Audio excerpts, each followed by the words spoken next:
Typically when the media talks about how electric cars are dangerous, they usually focus on fires that break out from electric car batteries being improperly charged or something like that. Ordinary cars are full of sometimes like 15 or 20 gallons of gasoline, so I don't think electric cars are more flammable than an ordinary car. That's dumb. But when it comes to the forcefulness with which an electric car can collide with something, that is where electric cars are so much more dangerous than a gasoline car.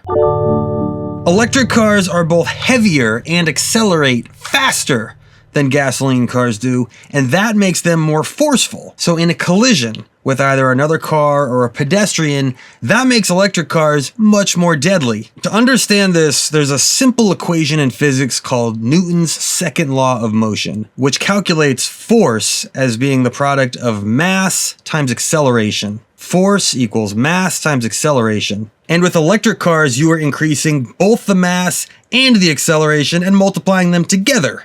That means that the force is increasing exponentially. When you increase both the mass and the acceleration, and the car gets exponentially more forceful, imagine what happens when you put that in the hands of a drunk driver. If you're a pedestrian getting hit by that car, it's a death trap. It wasn't all that long ago that a car that could travel from 0 to 60 miles per hour in like 3 seconds, that kind of performance was reserved only for like the fanciest sports cars. The Porsche 911 is a pretty good example of this. Depending on which variant of the Porsche 911, they can do 0 to 60 in like 4 seconds, or some of the more premium ones can do 0 to 60 in like 2.6 seconds. The Porsche 911 is a pretty light car. It weighs about 3,500 pounds. By comparison, the Tesla Model Y, which is one of the best-selling cars right now, weighs 4,500 pounds, and it could do 0 to 60 in 3.5 seconds. And I think what's most remarkable is that this insane acceleration isn't just for like the premium EV brands.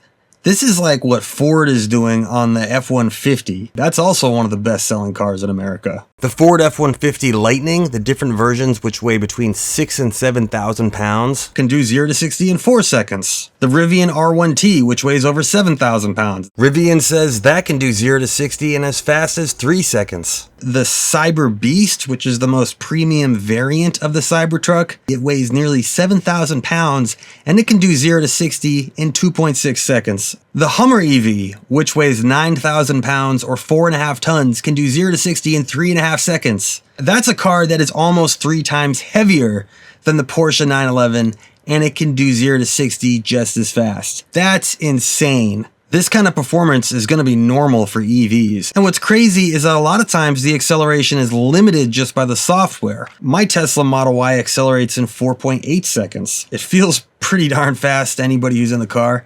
And Tesla has offered me a $2,000 upgrade.